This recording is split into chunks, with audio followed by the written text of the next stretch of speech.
Ya, baik. Bismillahirrahmanirrahim. Assalamualaikum warahmatullahi wabarakatuh. Waalaikumsalam warahmatullahi wabarakatuh. Innal hamdalillah nahmaduhu wa nasta'inuhu wa nastaghfiruh wa na'udzubillahi min sururi anfusina wa min sayyiati a'malina. May yahdihillahu fala mudhillalah wa may yudlil fala hadiyalah. Asyhadu an la ilaha illallah wahdahu la syarikalah wa asyhadu anna Muhammadan abduhu wa rasuluh la nabiyya wa la rasula ba'dah. Allahumma salli ala Muhammadin sallallahu alaihi wasallam wa ala alihi wa ashabihi wa man tabi'ahum bi ihsanin ila yaumiddin. Saudara-saudaraku rahimakumullah, alhamdulillah segala puji hanya milik Allah Rabbul Alamin. Di pagi hari Kamis ini kita kembali dapat berjumpa dalam keadaan sehat walafiat, juga dalam keadaan nikmat iman Islam. Tak lupa salawat serta salam semoga Allah limpah curahkan kepada junjungan alam Nabi besar Muhammad sallallahu alaihi wasallam, kepada seluruh keluarganya, sahabatnya dan pengikutnya hingga akhir zaman. Mari pertemuan pagi menjelang siang ini kita buka bersama dengan membaca Ummul Kitab Suratul Fatihah. Kita niatkan, kita kirimkan kepada saudara-saudara kita dan orang tua kita yang telah tiada, wabil khusus saudara kita di Palestina. Kita niatkan doa sekaligus syifa, obat, semoga disembuhkan yang sakit, yang telah meninggal diterima amal solehnya, dan mudah-mudahan secepatnya umat Islam bersatu mengusir penjajah Israel. Sebenarnya itu bukan negaranya, karena sebelumnya Israel tidak ada di situ.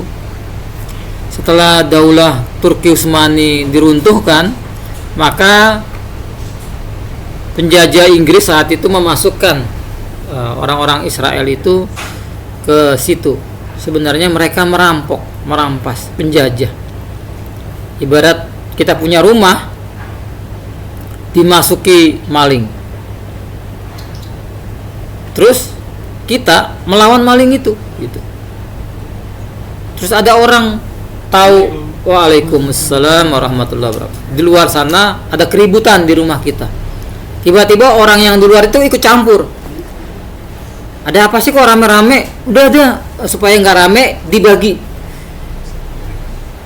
Yang perampok itu dikasih ruang kamar tidur misalnya, harusnya kan diusir kan gitu ya.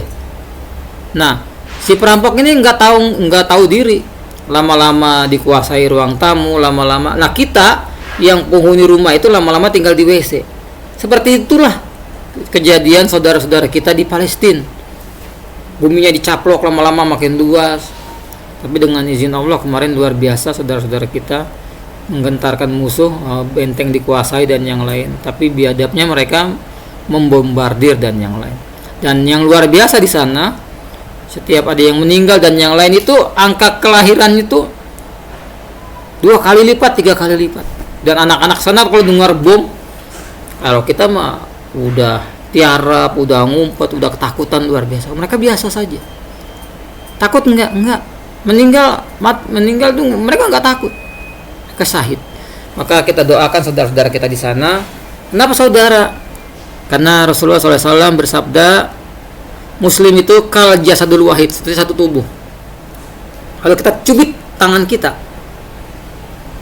mulut mengadu tidak? Sakit kan? Nggak mungkin tangan kita cubit, kita ambil pisau, kita potong, kita nyengir aja mulut kita. Itu orang yang nggak masuk akal. Akalnya rusak. Tapi ada orang yang menganggap saudaranya itu sama-sama muslim, satu tubuh, giliran tubuhnya disakiti, tubuhnya dibantai, dia tenang-tenang saja. Bahkan yang naif itu membela Israel, mendukung Israel, luar biasa. Dipertanyakan keislamannya kalau begitu. Nauzubillah min zalik. Mudah-mudahan kita tidak termasuk golongan yang justru mencibir, justru membela Israel, tidak peduli dengan saudara-saudara kita. Ala hadiniyah wa kulli niyatin shalihah. Al-Fatihah. A'udzubillahi minasyaitonirrajim. Bismillahirrahmanirrahim. Alhamdulillahi rabbil alamin. Ar-Rahmanir Rahim. Maliki yaumiddin. Iyyaka na'budu wa iyyaka nasta'in. Shiratal mustaqim. Shiratal ladzina an'amta 'alaihim ghairil maghdubi 'alaihim waladdallin. Amin. Baik, seperti biasa kita akan melanjutkan melantunkan asma Allah Subhanahu wa taala. Sebentar. Salat jam 11.41. Dalam Asmaul Husna bersama-sama dari lubuk hati kita yang terdalam. Tadi sudah ya, baik.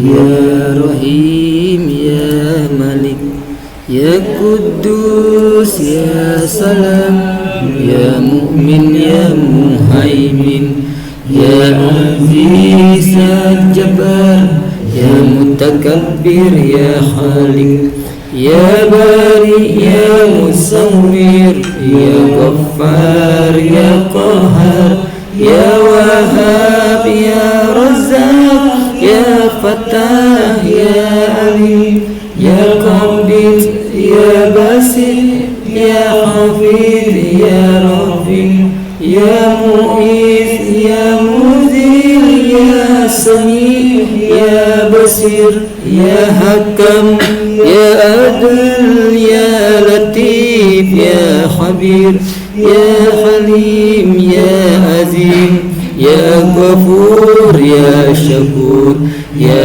Ali ya Kabir ya Hafiz ya Muqit ya Hasib ya Jalil ya Karim ya Raqib ya Mujib ya Wasif ya Hakim ya Wadud ya Majid ya Latif ya Syahid ya Haq ya Qadir ya Qawi ya Matin ya Wali ya Hamid ya Muhsin ya Mubdi ya Mu'id ya Muhyi ya Mumit ya Hayy ya Qayyum ya Wajid ya Majid ya Wahid ya Samad ya Qadir ya Muqtadir ya Muqaddim ya Muakhir ya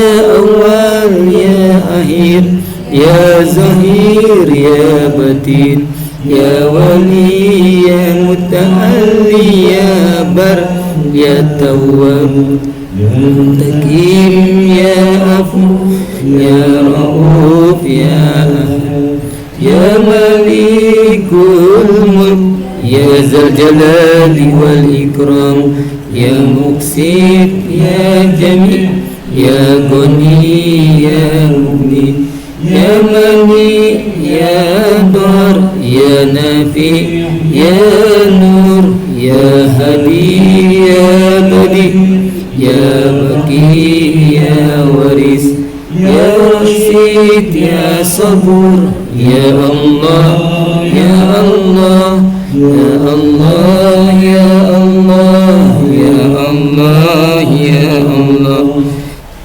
Baik, kita lanjutkan kajian kita. Mudah-mudahan ngobrol kita menguatkan iman kita, semakin kuat, makin taat, makin tidak mau bermaksiat kepada Allah Subhanahu wa taala. Tutupnya mana ya? Ya, baik,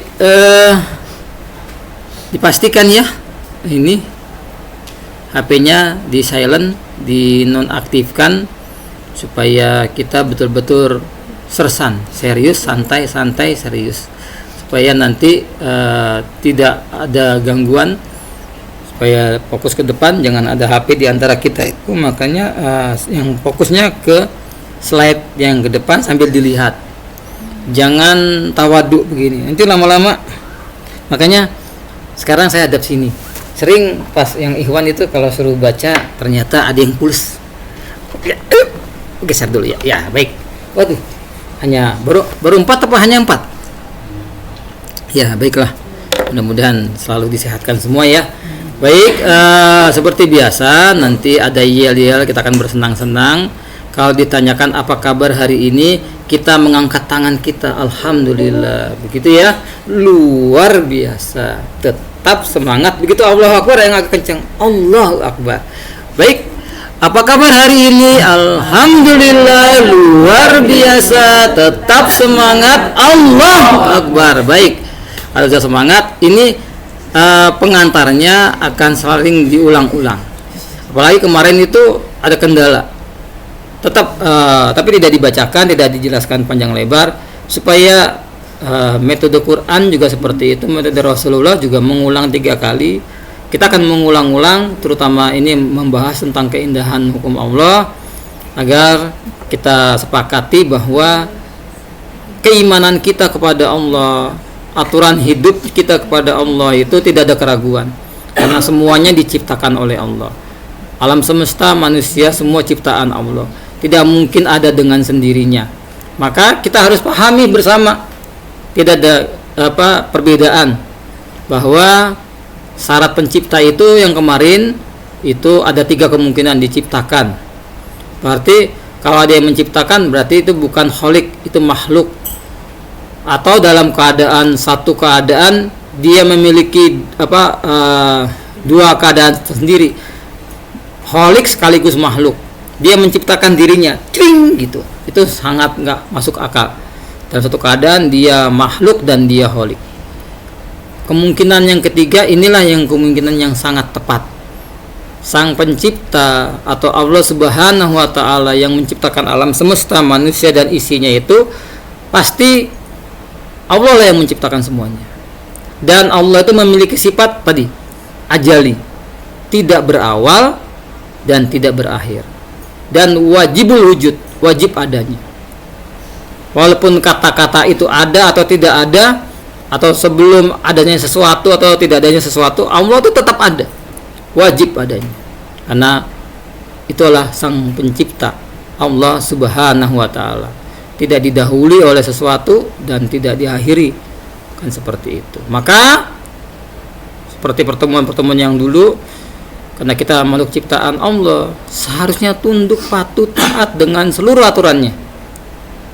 Maka dalam suratul Baqarah ini, ayat 28 ini, Allah bertanya, bahasa Allah tuh kok terlalu amat gitu ya, begitu amat, sudah diciptakan kok nggak mau tunduk, patuh, taat. Si amat aja nggak gitu amat, kan gitu ya, gitu. Maka di situ Allah berfirman, a'udzubillahi minasyaitonirrajim, bismillahirrahmanirrahim, kaifa takfuruna billah wa kuntum amwatan fa ahyakum tsumma yumitukum tsumma yuhyikum tsumma ilaihi turja'un. Begitu. Mengapa kamu kafir? Kaifa takfuruna billah, ingkar, kafir, nggak mau taat, kan gitu. Padahal wa kuntum amwatan, padahal kamu sebelumnya mati. Gak bisa dikatakan makhluk hidup, sperma, ovum dari ibu kita, nggak bisa. Setelah dengan izin Allah kita hidup di dalam rahim, dan kita sekarang hidup ini, fa ahyakum, aku hidupkan, summa yumitukum, setelah itu kamu dimatikan, summa ilahi turja'un. Untuk apa sih? Untuk mempertanggungjawabkan kita hidup 2 kali dan mati 2 kali. Jadi hidup 2 kali dan mati 2 kali.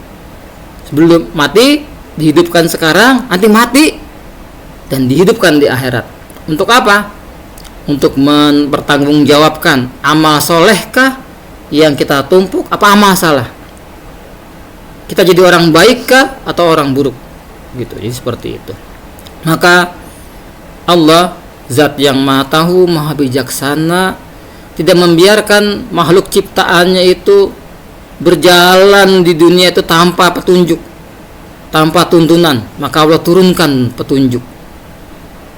Yang kalau kita lihat Al-Quran ini tulisannya Arab, maka nanti ada yang menuduh bahwa Al-Quran itu dibikin oleh orang Arab. Kita ulang-ulang. Karena Al-Quran itu dibawa oleh junjungan kita Nabi besar Muhammad Sallallahu Alaihi Wasallam, nanti akan ada yang menuduh bahwa Al-Quran itu karangan Nabi Muhammad. Dan kemungkinan ketiga, Al-Quran itu dari Allah. Maka kalau dikatakan Al-Quran dari mana, tadi ada yang bilang karena tulisan Arab, dari Arab, yang bawa Nabi Muhammad kan gitu, dibuat oleh. Nah, Allah tantang nih, ingat ya, ini harus di reminder, diingat-ingat, ditantang, diturunkan, suruh suruh buat 10 surat kan begitu. Karena kenapa mereka begitu? Karena Allah tahu nanti ada yang menuduh, bahkan mereka mengatakan Muhammad telah membuat-buat. Nah kan gitu tadi kan ya. Maka buatlah 10 surat, diturunin, buatlah 1 surat, diturunin lagi sama Allah dalam surat Al-Baqarah, jika kalian ragu pada Al-Quran yang kami turunkan kepada hamba kami Muhammad, bikin min mislih, seumpama, semisal, wad'u suhada, ajak penolong selain Allah. Tapi Allah kunci tuh di 24-nya, fa illam taf'alu walan taf'alu fattakun narul lati waquduhan nasu wal hijarah, kan gitu. Jadi maka jika kamu tidak dapat membuatnya, walan taf'alu, dan selamanya gitu tidak akan mampu dapat membuatnya, maka berlindunglah kepada Allah dari api neraka yang bahan bakarnya manusia dan batu. Ini supaya mengingatkan kafir Quraisy, batu yang mereka sembah itu jadi bahan bakar api neraka, itu berhala. Kita ulang-ulang begitu ya. Jadi kalau ada yang meragukan Al-Quran itu, tantangannya tetap berlaku. Inilah keautentikannya. Bahkan Allah perkuat lagi dalam Quran surat Bani Israel, surat Al-Isra. Al-Isra surat keberapa? Bukan suratnya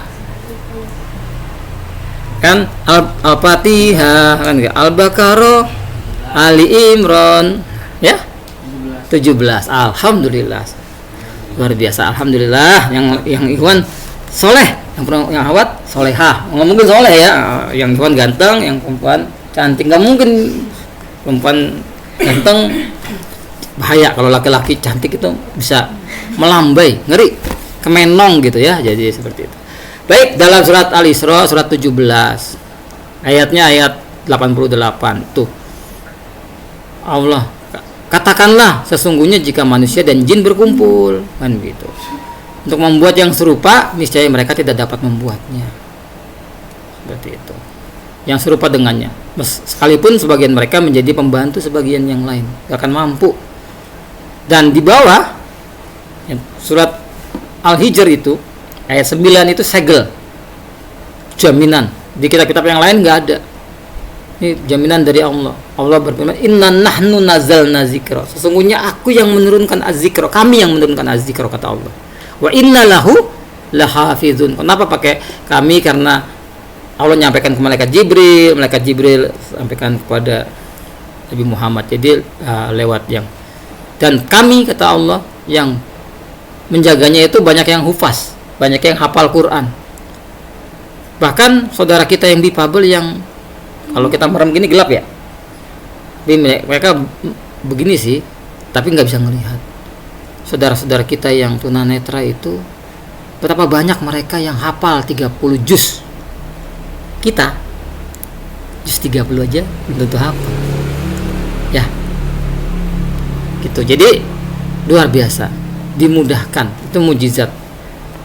Kita lanjutkan pertemuan yang kemarin, kita membahas ini, kemuliaan hukum Allah, bahwa hukum Allah itu sangat mulia. Apabila kita menggunakannya, kita juga akan jadi makhluk yang mulia. Kemarin kita sudah bahas ini, hikmah dari penerapan syariat Islam. Yang pertama adalah hifzul akal, menjaga akal, supaya akal yang berharga ini tidak rusak. Maka Islam itu sangat menjaga supaya akal itu tidak dikotori dengan zat-zat adiktif, zat-zat yang berbahaya, minuman keras. Supaya kalau orang yang meminum itu, walaupun minumnya tuh cair, nggak keras, Ingat yang kemarin, khamr itu adalah umul khaba'is, induknya kejahatan, induknya keburukan. Maka dalam Islam itu mengharamkan, tidak boleh dijual beli, tidak boleh diperdagangkan, bahkan 10 golongan, kan yang kemarin begitu kan. Dan orang yang meminum khamr itu seakar kata dengan khimar, kerudung, humur kan gitu kan. Kalau kerudung itu untuk nutup perut atau dengkul atau kepala, nutup kepala supaya kepalanya tertutup. Begitulah khamar. Kalau diminum, otaknya itu, akalnya itu tertutupi, nggak berfungsi. Orang yang mabuk, dia bisa berzina, dia bisa membunuh orang. Bahkan kata Rasul kemarin itu, dia bisa berzina dengan ibunya, dia bisa berzina dengan saudara ibunya, saudara bapaknya. Dan orang yang meninggal ada khamr itu, dan orang yang kecanduan khamr itu tidak akan masuk surga, kan gitu. Jadi seperti itu pecandunya sebelum tobat. Maka Allah Subhanahu wa taala berfirman tuh, ya ayyuhallazina amanu. Kata Ibnu Abbas, kalau ada kata-kata diawali dengan ya ayyuhallazina amanu, harus diperhatikan betul-betul. Setelahnya akan ada perintah atau ada larangan. Contoh Suratul Baqarah ayat 183, ya ayyuhallazina amanu kutiba alaikumus siyam kama kutiba alal ladzina min qablikum la'allakum tattaqun.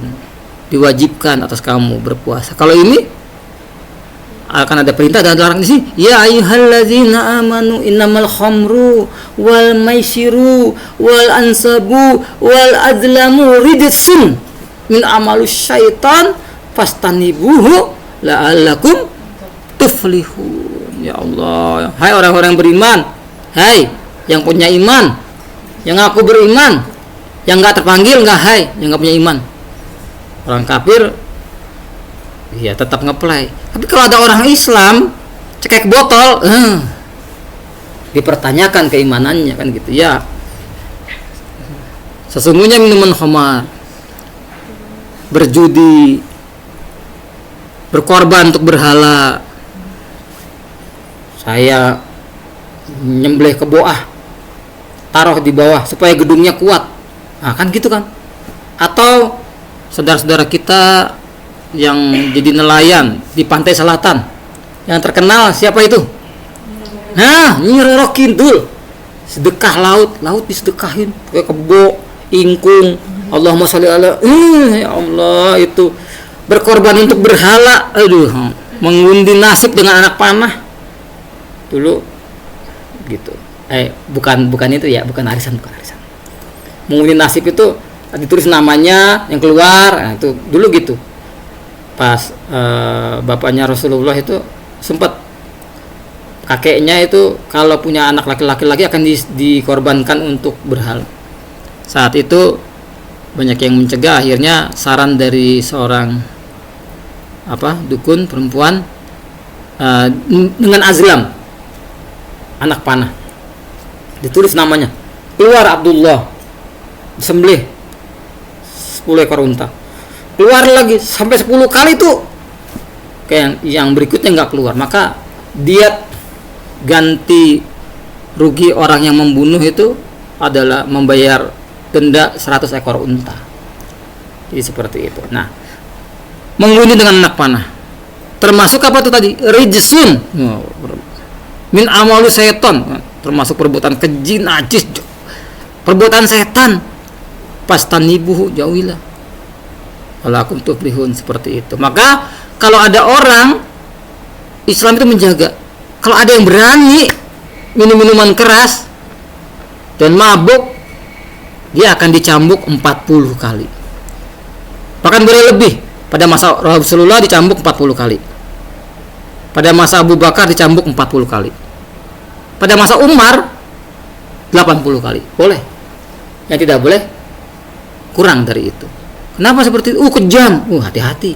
Kita lagi membahas kemuliaan hukum Allah. Kok bilang kejam? Justru Islam itu menjaga supaya kita itu hidupnya tenang. Betapa banyak kejahatan terjadi akibat ngeplay. Betapa banyak pemerkosaan, pembunuhan, perampokan akibat pengaruh minuman keras, tapi bukan hanya minuman keras, narkoba juga termasuk di sini. Zat yang memabukkan. Itu kemarin sudah. Kemarin juga kita sudah bahas ini. Fungsi hukum Allah itu adalah hizbun nasl, menjaga keturunan. Supaya manusia itu keturunannya jelas. Bin siapa ya? Bin rame-rame, Masya Allah, perzinahan, gak boleh. Maka Islam juga mengatur seorang perempuan yang ditinggal bercerai itu ada masa iddah. Berapa lama masa iddahnya? Salah satu quru, 3 kali suci. Supaya apa? Supaya jejak rekam sperma suaminya atau apa tuh sudah nggak ada di dalam tubuh perempuan itu, maka tidak tercampur, maka bersih.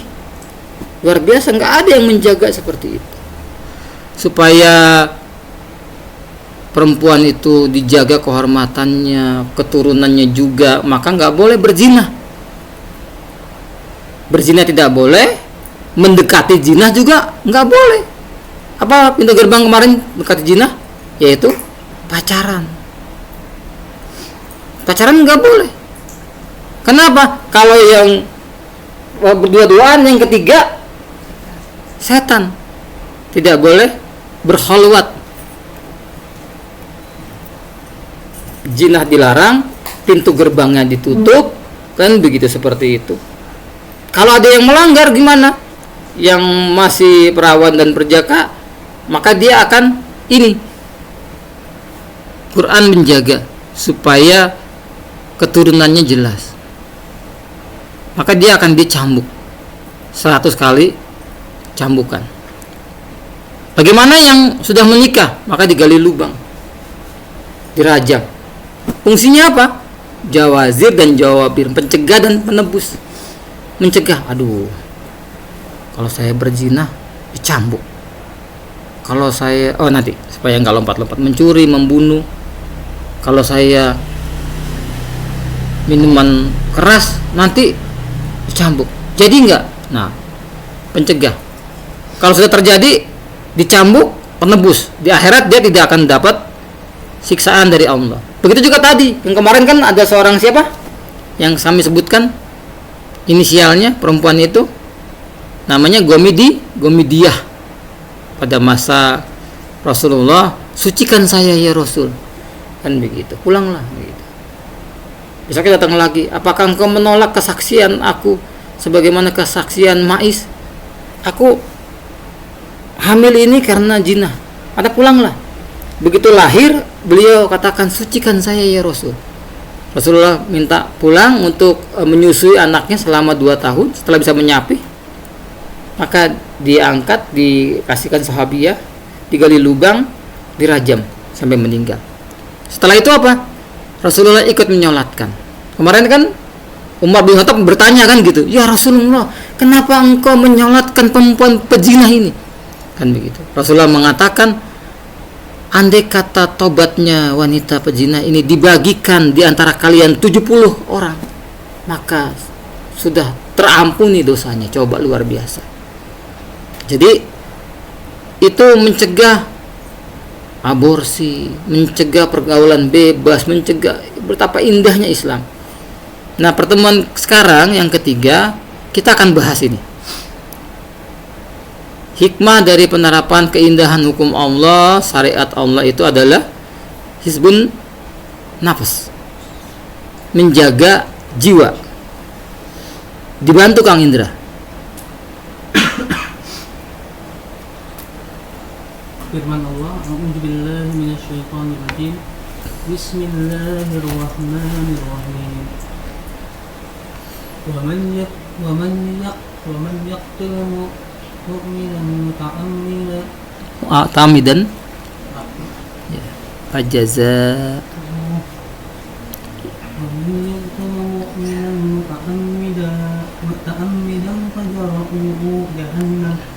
خالدا فيها وغضب الله عليه ولعنه وأعد له عذابا أليما. Iya, Kemudian artinya, dan barang siapa membunuh seorang mukmin dengan sengaja, maka balasannya ialah jahanam. Kekal ia di dalamnya, dan Allah murka kepadanya dan mengutukinya serta menyediakan azab yang besar baginya. Quran Surat An-Nisa ayat 93. Iya, surat An-Nisa, surat perempuan-perempuan. Nah, gitu. Kenapa disebut surat perempuan-perempuan? Kata Ustaz Hadi Hidayat, perempuan tuh kalau ngumpul itu, kalau perempuan sendiri mah nggak ngerumpi, kalau perempuan ngumpul ngerumpi.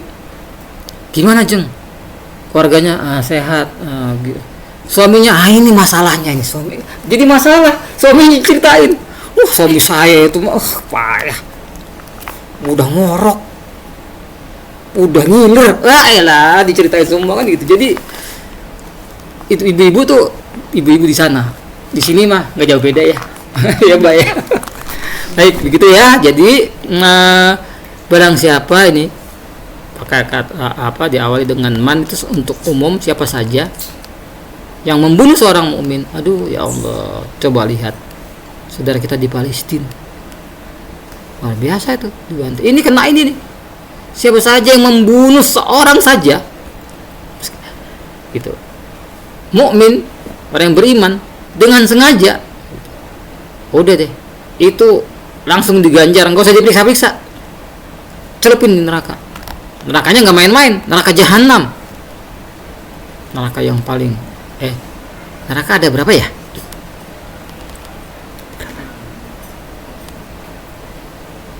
Neraka ada berapa? Coba lihat ya. Baik 7. Alhamdulillah. Iya. Surga. Surga 8. Hebatnya ya, neraka itu 7, sedangkan surganya banyak. Itu maksudnya apa sih?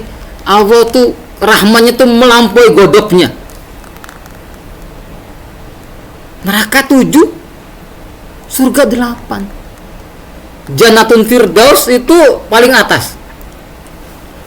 Singgasana Allah, Arsy, ngalir sungai. Nah, Janatun Firdaus itu adalah itu tempatnya Rasulullah dan para nabi. Dan mudah-mudahan kita dimasukkan ke situ. Syaratnya, kata istri Rasulullah yang pipinya kemerahan siapa ya? Ada lagunya kondang tuh. Enggak kejedot Aisyah. Iya. Enggak kejedot tiang listrik, enggak pakai eyeshadow. Enggak, emang pipinya tuh nyemplung kayak mangga mengkel. Pokoknya ranum. Enggak pas keluar itu bukan itu. Jadi Aisyah itu mengatakan bahwa siapa yang mengamalkan surat Al-Mu'minun 1 sampai 10, balasannya tuh ayat 11. Qad aflahal mu'minun. Sungguh beruntung orang yang beriman. Alladzina hum fi salatihim khashi'un. Salatnya khusyuk. Waladzina hum anil lagwi muridun. Enggak ngerjain sesuatu yang sia-sia. Ada orang, saya enggak bisa tuh. Enggak bisa saya. Sambil ngomong ini seret atau apa ya? Papan tuh dicat hitam putih gitu ya. Main di bawah pohon, sekak seter gitu. Allah, cuek aja gitu. Main itu boleh, tapi jangan sampai melupakan, meninggalkan yang lagun. Walladzina hum anil lagwi muridun walladzina hum lizakati faidun. Dia ngeluarin zakat. Walladzina hum li furujihim, dia menjaga kemaluannya. Ila ala azwajihim, kecuali pada istri-istri ya, karena dalam Islam itu boleh masna wasulasa waruba'a kan gitu, 2, 3 atau 4 istri-istri. Au mamalakat atau budak-budak aimanuhum fa innahum ghairu malumin. Enggak. Pamanif tago, siapa yang melampaui batas, faulaika humul ghafilun. Waladzina hum li amanatihim, yang menjaga amanahnya, yang khusyuk dalam salatnya kan gitu. Nah, itu jawabannya apa sih? Ulaika humul warisun. Mereka itu yang mau warisi. Warisi apa? Allazina yarisunal firdausa hum fiha khalidun. Jadi siapa yang bisa itu khusyuk dalam sholatnya. Allahu Akbar. Biasanya habis barang kita yang nggak ada, yang kita cari, Allahu Akbar. Ih, kalung teh ketinggalan di situ, gelatak, dompet, aduh, setan tuh yang nggak ketemu di dua sholat, pas Allahu Akbar, kelihatan tuh, setan teh gitu ya, eta teh setan. Maka dapat murka Allah, neraka jahanam, dan nggak main-main tuh, kekal di dalamnya, nggak dikeluarin lagi, dan Allah murka, dan mengutukinya udah, serta menyediakan azab yang besar. Ya, baik Kang Indra sudah. Sekarang gantian yang akhwatnya Alvina. Alvina mana? Oh, Alvina. Iya, Mbak. Oh, berarti diurut nih. Ya, bagus. Silakan. Nah, ini luar biasa. Hadis Nabi yang Bismillahirrahmanirrahim. La zawalu dunya akhwatun minallahi min kulli Rajulin rohzuli muslim. hancurnya dunia lebih ringan di sisi Allah dibandingkan terbunuhnya seorang muslim. Hadis riwayat An-Nasa'i. Dalam hadis lain Nabi Muhammad Sallallahu alaihi wasallam menyebutkan bahwa keagungan Ka'bah di sisi Allah Ta'ala tidak melebihi agungnya nyawa seorang muslim. Dari Ibnu Abbas, ia berkata, ketika Rasulullah SAW memandang Ka'bah, beliau bersabda, "Selamat datang wahai Ka'bah, betapa agungnya engkau dan betapa agung kehormatanmu. Akan tetapi orang mukmin lebih agung di sisi Allah daripadamu." Hadis riwayat Al-Baihaqi dalam Syu'abul Iman. Iya, baik, jazakillah Ukhti. Jadi seperti itu ya. Jadi hancurnya dunia dan seisinya. Bahkan ada hadis yang lain, hancurnya Ka'bah begitu di sisi Allah itu lebih ringan daripada terbunuhnya seorang muslim. Nyawa seorang muslim itu berharga banget. Tuh, maka pemerintahan Rasulullah Sallallahu Alaihi Wasallam dilanjutkan oleh para khalifah itu begitu menghargai. Tidak boleh orang sembarangan membunuh.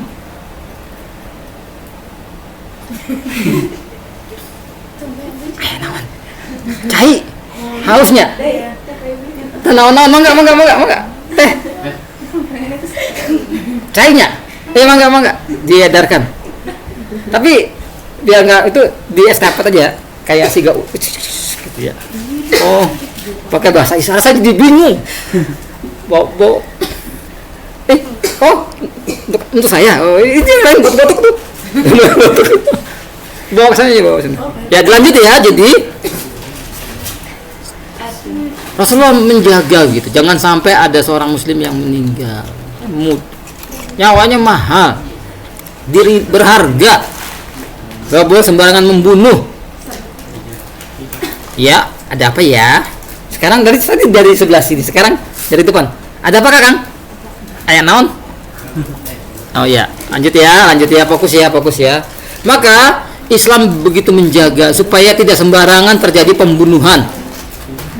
Sekarang setel TV, ya Allah, parkiran, rebutan awewe, membunuh, ya Allah. Maka Islam menjaga nyawa itu berharga sekali. Maka Allah Subhanahu wa taala berfirman, Kang Apip ya? Apip. Jenderal. Oh, jenderal, masyaallah. Kang, mangga Kang. Tinggal itu Kang. Mangga. Lanjut, jenderal. Jenderal, saya kasih kurung. Jenderal.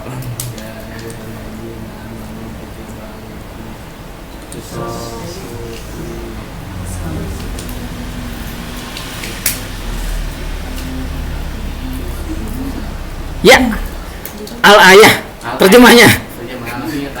Ya. Ya, Hai mangga. orang-orang yang beriman, Kejar waktu yang mana ya? kamu kisos berkenan dengan orang-orang yang dibunuh, orang merdeka dengan orang merdeka, hamba dengan hamba, dan wanita dengan wanita. Maka barang siapa yang mendapat suatu bermanfaat dari saudaranya, hendaklah memaafkan, mengikuti dengan cara yang baik, dan hendaklah yang diberi maaf membayar diat kepada yang memberi maaf dengan cara yang baik pula. Yang demikian itu adalah suatu keringanan dari Rabb kamu dan suatu rahmat. Barang siapa yang mempunyai batas sesudah itu, Melampaui batas kali. Barang siapa yang melampaui batas, sesudah itu maka baginya siksa yang sangat pedih. Surat Al-Baqarah ayat 178. Dan dalam kisah itu ada jaminan kelangsungan hidup bagimu, hai orang-orang yang berakal, supaya kamu bertakwa. nah, Surah Al-Baqarah ayat 179. nah gitu ya. Jadi Islam itu, Allah itu betul-betul zat yang maha tahu, maha bijaksana, menjaga supaya nggak sembarangan bunuh orang. Cuma kalau Ramadan teh tadarusan, antum teh sudah masjid ini sudah apa ya, hatam berapa kali, ini ayat teh pasti kelewat kan gitu. Tapi yang disampaikan oleh Ramadan itu yang paling kondang, dari saya masih kecil sampai kondangan sekarang itu, iya dari saking kondangnya pasti Ramadan itu, ya ayyuhallazina amanu kutiba alaikumusiyam, kan gitu. Kama kutiba itu saja. Coba mundur 5 ayat, kan gini ya, ini mundur 183 dikurang 5 itu dapat tuh 178, kan sama. Ya ayyuhallazina amanu kutiba, sarua kene eta teh harusnya wajib kan, ini dikerjakan wajib kan, kenapa nggak dikerjain? Kenapa negara ini nggak mau ngerjain? Dosa apa dosa banget. Ya ayyuhallazina amanu kutiba alaikumul qisas, diwajibkan atas kamu hukum sebanding. Masalah apa? Fil qatla, masalah pembunuhan. Al huru bil huru, yang merdeka dengan merdeka. Wal abdu bil abdi, hamba saya dengan hamba saya. Dulu waktu dilaksanakan kisos ini, mentang-mentang juragan punya budak banyak, dia membunuh gitu kan. Budaknya suruh, nggak bisa gitu. Jadi seperti itu, yang merdeka dengan yang merdeka, hamba saya dengan hamba saya, kan gitu. Wanita dengan wanita. Maka barang siapa yang mendapat suatu pemaafan dari saudaranya, maksudnya apa sih? Dimaafin dari pihak keluarga yang terbunuh, begitu. Maka dia membayar diat, membayar ganti rugi, diganti tetap rugi. Yang pahit mah tetap gak bisa hidup lagi, yang meninggal mah seperti itu. Tuh macam-macam diat. Kalau pembunuhan terencana begini, membayar 100 ekor unta. Apa pembunuhan terencana itu? Dia udah ngasah golok dari rumah, atau dia bawa beceng, bawa senapan, bawa senjata, bawa pisau, itu terencana banget. Atau nggak bawa itu sih, ngundang temennya ngopi, kasih sianida dikit, aduk, enggak ngopi, kopi sianida ya, terkenal nggak? Terkenal ya. Aduh, si sinetron ya teteh, hukumannya dan terencana. Apa? Ya sudah deh, pihak keluarga yang terbunuh memaafkan, maka yang membunuh harus membayar denda 100 ekor unta. 30 ekor untanya itu unta betina. Unta jantan lebih murah daripada unta betina, karena dia bisa punya anak, punya susunya mahal. Susunya unta itu dijual di Arab Saudi itu mahal. Susu dicampur sedikit kencing unta, itu obat menyumbang ke insulin atau bagus untuk kesehatan itu. Pas ada seorang ustadz itu, kamu saya sebutin orangnya, jalan-jalan ke Timur Tengah, terus minum susu yang dicampur kencing unta sedikit, rame, geger. Padahal itu tuntunan Rasulullah. Nah, berkenaan sama ini juga. Suatu saat datang orang dari luar Madinah terus sakit, dan Rasulullah ini bisa kita temukan di Sahih Bukhari hadis nomor, saya nggak ngerti tuh tugasnya Ustaz Adi Hidayat kan gitu, posisinya kanan atas bawah nggak tahu, di bab makanan begitu. Akhirnya orang yang sakit ini suruh tinggal sama pengembala unta. Kata Rasul, kasih minum dia tiap hari itu susu yang dicampur sedikit air kencing unta. Berarti ini nggak najis, karena ini contoh dari Rasul gitu. Dan dengan izin Allah si orang yang sakit ini sembuh. Ternyata yang sakit ini jahat banget. Untanya pemilik peternak tadi mau diambil, ya udah mau dikasih aja, tapi enggak, untanya diambil, tangannya dipotong, tangannya sini, kakinya juga bersilang. Akhirnya Rasulullah suruh kejar untuk dikisos. Seperti itu luar biasa. 30 ekor untanya, umurnya 3-4 tahun, itu lumayan mahal juga. 30. Yang 30 ekor untanya ya lebih dewasa lagi, unta betina juga. Dan ini semua unta betina, dan untanya mahal-mahal. Kalau unta betina itu 4-5 tahun. Yang 40 ekor unta betina itu yang ini lebih mahal lagi. Yang bunting, yang ada, maksudnya kita suruh gini, bukannya kita suruh beli unta betina kumpulin kasihin, bukan, seharga. Itu yang sengaja. Bagaimana kalau pembunuhan tidak sengaja? Sama, 100 ekor unta juga, cuma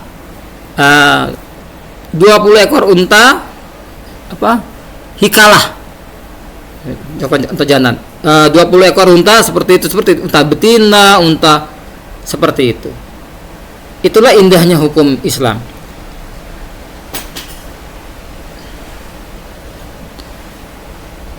Tadi sudah dibacakan oleh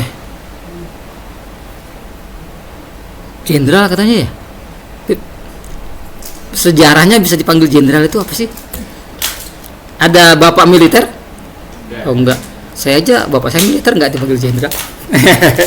Saya kostrat juga loh. Ya, jadi ini jaminan dari Allah ya. Ingat, ini jaminan dari Allah. Bukan dari jaminan yang ngomong. Bukan. Apa kata Allah? Walakum fil qisasi hayatu ya ulil albab la'allakum tattaqun. Wahai orang yang berakal, supaya kamu bertakwa. Dalam kisos itu ada jaminan hidup. Kok bisa dalam hukum kisos orang yang membunuh dibunuh ada jaminan hidup? Iya. Fungsinya 2, jawazir dan jawabir, pencegah. Waduh, orang. Dan hukumannya gini, hukum kisos hukum membunuh itu hanya 2, kisos sebanding atau diampuni, bayar diat. Kalau kisos, yang melakukan itu bukan pihak keluarga yang dibunuh, bukan, negara. Telah terbukti bahwa si A dibunuh oleh si B. Gimana? Keluarga si A, saya nggak mau, ya khalifah kan begitu. Pokoknya darah bayar darah, negara yang bunuh. Tapi kalau pihak keluarga si A tadi bilang, ya sudahlah, kalau si B dibunuh kan punya anak istri, dan suami saya atau anak-anaknya bilang bapak saya nggak hidup lagi, udahlah diampuni. Tadi membayar ganti rugi 100 ekor unta. Taruh kata misalnya gini, Satu ekor untanya itu 100 juta atau 10 juta lah kan gitu. Jadi 100, jadi berapa? 1 miliar ya. Itu cukup nggak sama janda sama anaknya? Cukup. Sekarang kita bandingin ya, kita bandingin. Saya malu sebenarnya, malu banget membandingkan ini. Hukum Allah yang tinggi sama hukum buatan manusia. Kita bandingin ya, bener nggak ada bandingannya. Jelek banget, tapi ya kita harus bandingkan lah. Bandingkan hukum Allah yang indah itu sama hukum buatan manusia. Sekarang hukum buatan manusia. Si A dibunuh si B. Si A punya anak 3, si B punya anak 3. Si A punya anak umurnya taruh kata 15 tahun lah kan gitu. Si B juga ada. Setelah disidang ternyata benar si B telah membunuh si A. Maka dipenjara 25 tahun, potong masa tahanan. Sekarang kan gitu ya. Di Ramadan potong masa tahanan. Hari kemerdekaan potong lagi.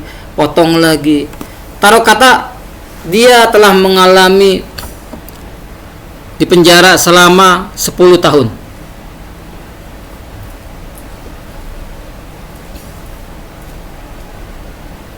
Akhirnya 10 tahun berikutnya si B keluar dari penjara. Anaknya si A tadi ditinggalkan yang paling gede umur berapa? 15 tahun. 10 tahun berikutnya umur berapa? 25. Udah gagah-gagahnya. Gara-gara bapak saya dibunuh oleh si B, saya terpaksa putus sekolah kan gitu. Adik-adik juga saya harus cari nafkah. Ibu saya kami diusir dari kontrakan. Ada orang yang nggak tahan, akhirnya demi anaknya sampai menjual diri jadi orang kan begitu ya untuk hidupin. Gara-gara dia ibu saya akhirnya sakit. Pas keluar ditunggu di depan lapas. Gara-gara kamu ditujes, mati si B. B punya anak nggak? Punya kan tadi kan? 3. Kapan selesainya? Saling bunuh ini. Itulah lemahnya hukum buatan manusia. Itu pertama. Yang kedua, kejelekan, kelemahan nggak bikin jera. Biasanya orang yang keluar penjara itu pernah dengar nggak? Ditangkap penjahat residivis. Pernah ditangkap. Ahwat mah nggak tahu ya. Tahu nggak Ikhwan? Residivis itu penjahat kumatan, kambuhan. Kalau curi motor nih, penjahat curanmor, curi motor, keluar dia bisa nyuri mobil. Kenapa? Belajar sama seniornya. Kamu kenapa? Curi motor. On. Bapak curi mobil dong lebih gede. Nanti keluar dia itu dari curi motor bisa curi mobil karena belajar sama seniornya. Tertangkap residivis, penjahat pembunuhan atau penjahat curanmor kan gitu. Nggak ada efek jerahnya. Yang ketiga, harus nyediain gedung pakai uang rakyat, pakai pajak. Yang keempat, kasih makan penjahat. Coba udah bunuh orang, kasih makan, pengangguran, belum di penjara itu udah umpel-umpelan, sudah lama gak ketemu istri, ada yang hubungan sesama jenis, nauzubillah min dzalik. Maka dampaknya tuh lihat, kalau tidak diterapkan hukum Allah, amarah istri di Jombang, suaminya dipotong-potong siga ayam. Coba ibu-ibu, kalau saya beli tukang ayam, Pak, dadanya apa pahanya? Potong berapa? Suaminya dipotong-potong siga ayam coba. 8 potong. Ya Allah. Itulah kalau hukum Allah nggak diterapkan, seenaknya memutilasi, membunuh orang. Mayat dimutilasi, disebar di Meksiko. Kalau di atas itu orang Indonesia. Berikutnya 5 fakta jasad tuh. Bos, air isi ulang dimutilasi, dipotong-potong. Di Surabaya juga seperti itu, kisah nyata balita di Surabaya dibunuh di semen, ada yang dibunuh di semen, dipotong-potong. Luar biasa. Tuh, jumlah penghuni lembaga permasyarakatan tuh lapas di Indonesia mencapai 265.000 kan gitu per Maret. Jumlah tersebut melebihi total harusnya ditampung yang di bawah tuh oper. Bahkan tuh kata menterinya, anggaran makannya saja, coba, anggaran makan napi, kasih makan para pembunuh, para penjahat, repot. Kalau tidak ditegakkan dan nggak akan selesai-selesai. 1,8 triliun per tahun kasih makan gitu. Apalagi kasus narkoba, gimana mau selesainya kan begitu. Udah berdosa. Habis itu yang paling parah, yang tadi itu yang dihukum pakai penjara itu di akhirat nggak jadi tebusan, dia disiksa juga karena tidak pakai hukum Allah. Pembunuhan tuh seolah napi di Sragen, pembunuhan sesama napi tuh, dan itu luar biasa tuh kasusnya. Bahkan terjadi tuh yang di bawah tuh kasus hubungan laki-laki sama laki-laki, kejahatannya luar biasa. Itulah karena hukum Allah tidak diterapkan, rusak, membunuh orang sembarangan gara-gara parkiran, gara-gara yang remeh-temeh kan gitu. Sudah dibebasin ngancem warga kan gitu. Bahkan ada yang karena diledek tuh kan gitu, kasus ancam membunuh warga, mantan napi kan gitu, kasus pembunuhan kembali. Karena juga ada yang karena diledek akhirnya juga seperti itu. Bagaimana indahnya aturan Allah apabila diterapkan dan dilanjutkan oleh pemerintahan yang mengikuti tuntunan Rasulullah SAW. Ini terjadi pada masa Khalifah Umar bin Khattab. Seperti inilah indahnya apabila aturan Allah ditegakkan, kemuliaannya. Mudah-mudahan Alkisah, datanglah seorang warga kepada sang khalifah. Ia berkata, "Kisoslah pembunuh ayah kami ini, hukumlah ia, karena ia membunuh ayah kami." Lalu sang khalifah berkata, "Bertakwalah kepada Allah. Benarkah engkau membunuh ayahnya, wahai anak muda?" Dengan raut muka penuh penyesalan, sang pemuda menjawab, "Benar." Lalu sang khalifah kembali berkata, "Ceritakanlah kejadiannya." Pemuda itu pun memulai ceritanya. "Aku datang dari pedalaman yang jauh. Kaumku memberikan aku amanah untuk menyelesaikan muamalah di kota ini. Saat sampai, kutambatkan ontaku di kebun kurma, lalu kutinggalkan. Begitu kembali, aku terkejut dan terpana. Aku melihat seorang lelaki tua menyembelih untaku di lahan kebunnya. Kejadian ini membuatku sangat marah. Inilah penyebab mengapa aku membunuhnya."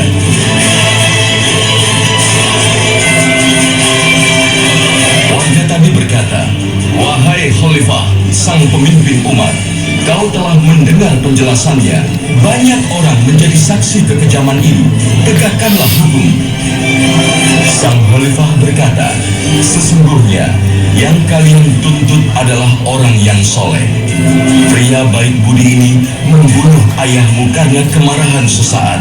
Izinkan aku untuk memaafkannya, dan akulah yang akan membayar diat atas meninggalnya ayahmu."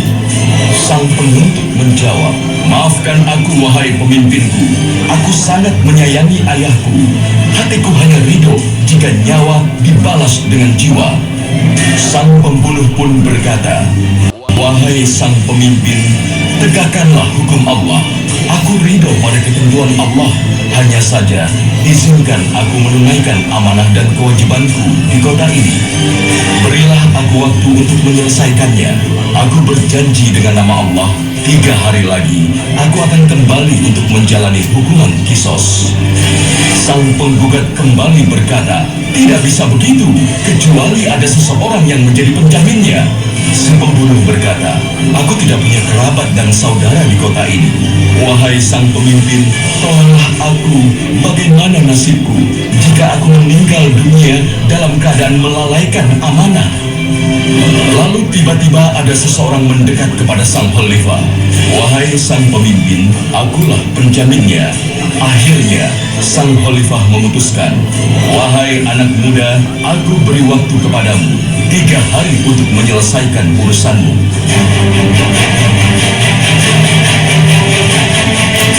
Namun, ketika tiba saat pelaksanaan hukuman, si pemuda tak kunjung datang. Akhirnya, si penjamin melangkah menuju tempat eksekusi kisos. Tiba-tiba, dari kejauhan, nampak seorang berlari kencang sampai hampir pingsan. Ternyata, sang pemuda tak ingkar janji. Sesampainya di tempat eksekusi, si pembunuh meminta maaf pada sang khalifah. Sang khalifah pun bertanya, "Demi Allah, sesungguhnya engkau bisa saja lari dari hukuman ini. Mengapa kau mau berlari hingga kepayahan demi menjalankan hukuman mati?" Dengan nafas tersengal-sengal, si pemuda itu menjawab, "Aku berlari memenuhi hukumanku agar tidak ada yang berkata di kalangan muslimin tidak ada lagi kesatria yang menepati janji." Lalu sang khalifah bertanya kepada sang penjamin, "Mengapa dirimu mau menjaminkan nyawamu kepada orang yang tak kau kenal?" Dan ia pun menjawab, "Aku melakukan hal ini agar tidak ada yang berkata di kalangan muslimin tidak ada lagi rasa saling percaya." Lalu terdengar pekik takbir dari sang penuntut, "Allahu Akbar! Allah dan kaum muslimin menjadi saksi bahwa aku memaafkannya." Dengan rasa haru, sang khalifah bertanya, "Mengapa kau memaafkannya?"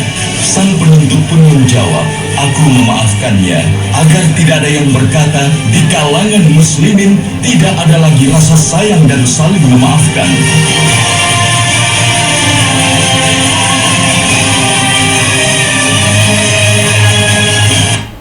Ya, itulah teman-teman sekalian, indahnya hukum Allah apabila ditegakkan dengan aturan yang benar.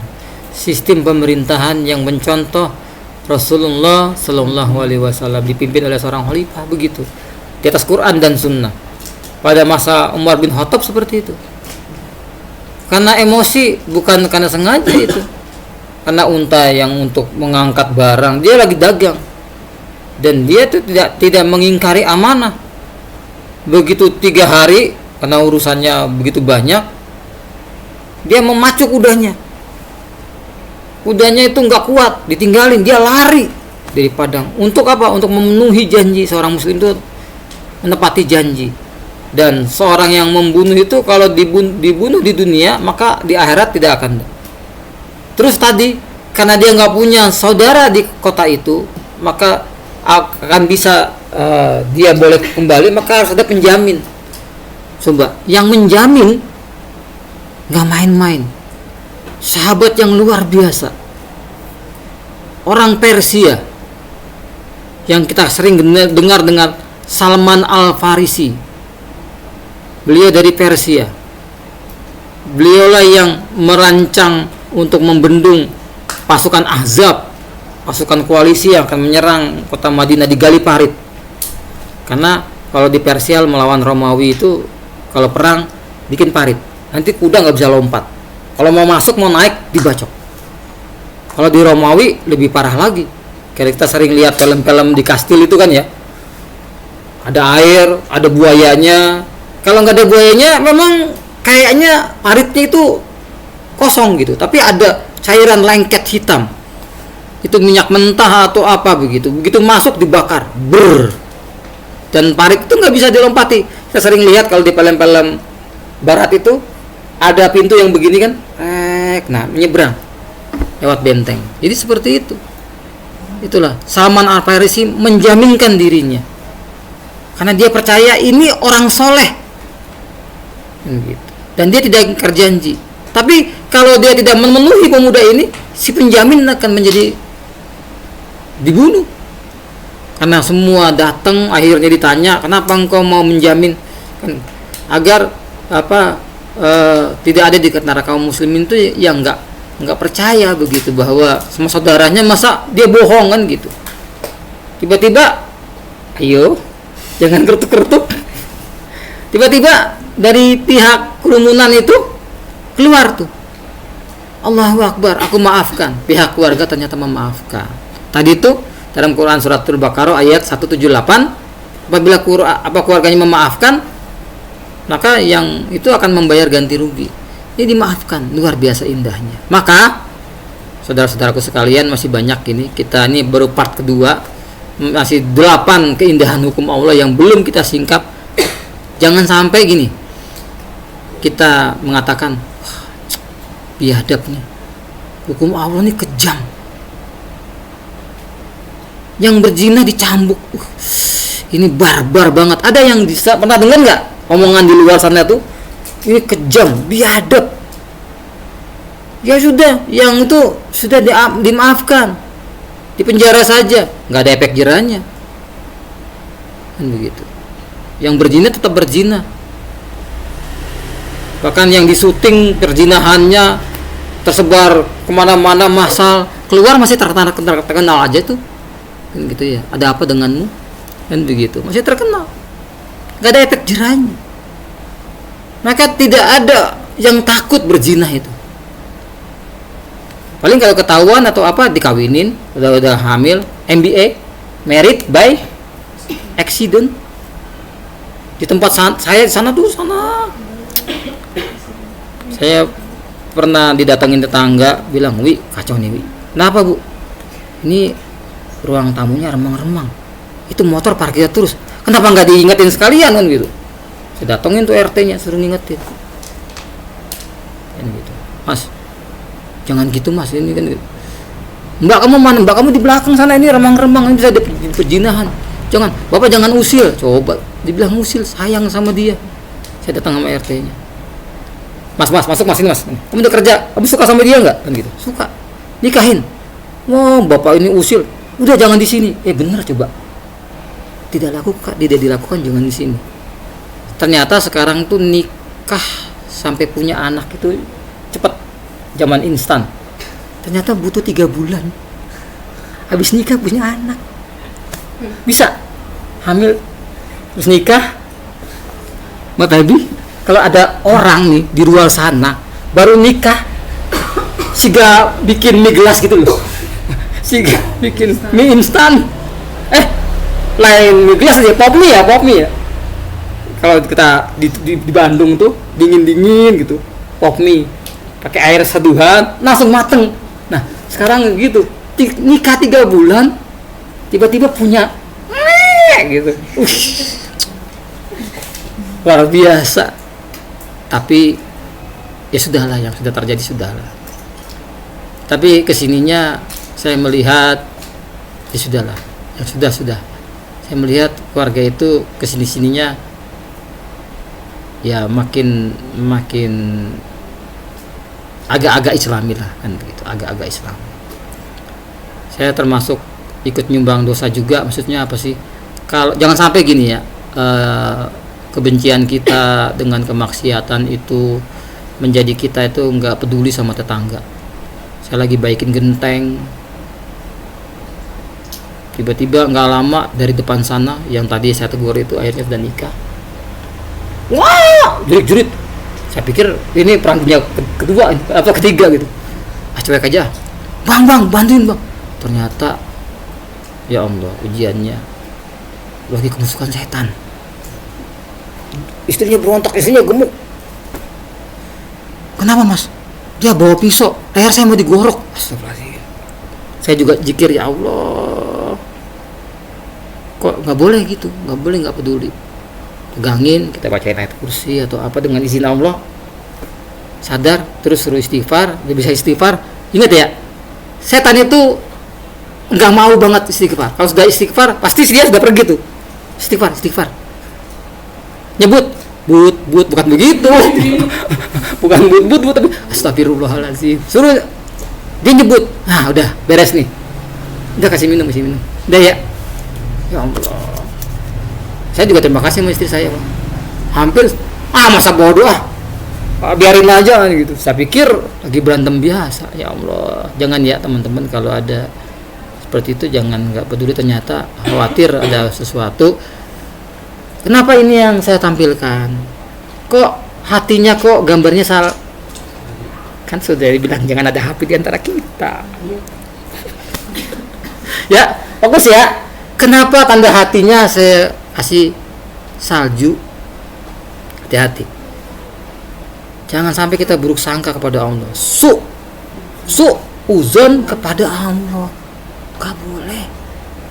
Separah apapun ujian, Allah tuh maha baik. Gak boleh bilang Allah tuh jahat, Allah tuh kejam. Kayak tadi tuh, jahat banget nih hukum Islam. Masa yang mencuri potong tangan? Ingat ya, yang takut potong tangan itu pencuri. Kalau nggak nyuri, nggak ada orang Islam nyariin tangan orang. Yang takut tangannya kepotong itu adalah yang takut dicambuk. Kejam banget nih hukum Islam. Dikit-dikit cambuk. Siapa bilang kalau nggak berzina ngapain dicambuk? Nanti banyak yang dirajam. Berarti hidung belang. Bukan bajunya belang ya. Hidung belang. Emang saya zebra? Kan bapak-bapak yang di luar sana tuh, bapak hidung belang. Pernah kita lihat hidungnya kayak zebra? Kan laki-laki hidung belang kan gitu ya. Tinggal itu hidungnya kayak zebra. Kan enggak. Udah bandotan. Pezina lagi, ya Allah. Enggak akan berani tuh. Jadi nanti banyak yang dirajam.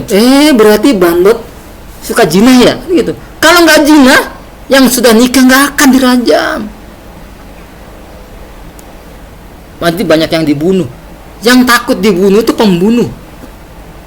Maka akan aman lingkungan. Tidak ada perampokan, tidak ada pemerkosaan, tidak ada. Itulah indahnya hukum Allah tuh. Andai kamu tahu Allah mengatur urusan hidupmu, coba lihat, pasti hatimu meleleh, lumer, cair. Hati kita tuh, ya Allah, engkau kok baik banget ya Allah, gitu. Engkau kok mulia banget ya Allah. Coba, Kang Habib, dari bangun tidur sampai duduk di sini, udah bisa ngitung berapa kali berkedip? Baru berkedip. Coba kalau saraf mata kita itu ditahan oleh Allah begini. Kita pakai helm pun, kita keluar begini terus gitu. Sakitnya. Kita kan sudah pernah hitung-hitungan ya. Berapa harga oksigen? Ini gratis nih. Coba masuk ke rumah sakit sana. Tanya berapa satu hari. Gak ada yang mampu. Kalau Allah tuh, maka kata dalam Al-Quran tuh, kalau kamu menghitung nikmat Allah, lah tuh suha, nggak mampu. Kok bilang Allah kejam? Hukum Allah, hukum Islam itu barbar. Hukum Islam itu biadab. Itu yang nggak beradab yang ngomong begitu tuh, kan begitu. Maka karena cintanya, itu Ibnu Qayyim, maka kita akan menentukan finish kita. Coba lihat jenazah ini. Itu juga salah satu Rahman dan Rahimnya Allah. Mbak Alvina, waktu lahir bayi merah sudah pakai baju? Belum. Kang Haji mana? Kang Haji, waktu lahir teh sudah pakai baju juga? Belum. Tapi kalau kita pulang dapat bonus.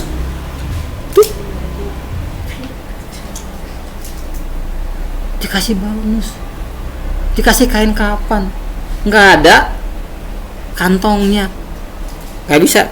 Terus malaikat Jibril mentero buka, malaikat iya teh lagi ikut pengajian, ini orang soleh, kan nggak bisa bahasa Ustaz Haji Hidayat gitu ya, nggak ada kantongnya, nggak bisa nyangkuin HP, kan begitu. Maka begitu kita sudah terbaring begini, kita baru tahu tuh.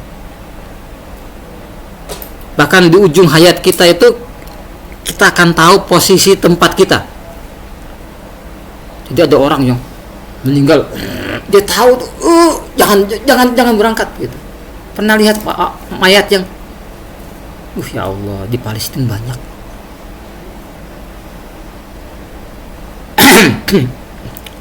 Orang yang Hamas, kita lihat Hamas itu bajunya apa? Seragamnya, seragam Hamas itu hitam-hitam. Tentara Israel pernah jegat ambulannya, gambarnya apa ambulannya? Sudah lihat berita? Saya kebetulan TV-nya saya rusak, tapi ada internet, ada yang lain. Ambulannya gambarnya apa? Bulan sabit merah. Coba ya. Peraturan internasional. Coba renungkan deh. Peraturan internasional untuk ambulan di negeri-negeri Islam seharusnya pakai bulan sabit merah. Peraturan internasional di negeri-negeri Kristen salib merah. Ambulan kita salib merah. Kecuali MMC itu apa? Itu jadi coba ini negara apa? Nah, saya lupa tadi gara-gara ambulan ya. Jangan buru-buru naik ambulan. Jangan ya. Dicegat itu sama tentara Israel. Kamu lihat nggak tadi?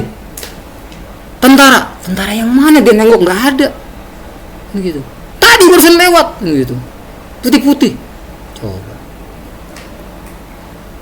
Sehingga rakyat Palestina itu dipaksa ditanya, diintimidasi sama tentara Israel. Hamas itu pakaiannya apa? Ya hitam kan? Hitam. Bukan, putih-putih, banyak malaikat.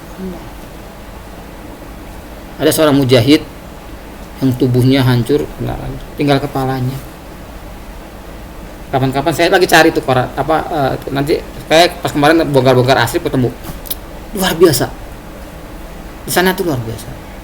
Karena hancur, dagingnya dimasukin kresek, serpihan. Coba bayangkan ya. Pinjam. Anggaplah ini kamar ya gitu ya. Kamarnya dimasukkan kamar itu. Kepalanya tuh senyum.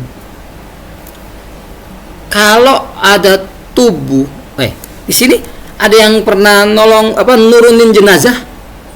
Mayat? Halo? Ada? Belum. Anjir. Apalagi ini jenazah.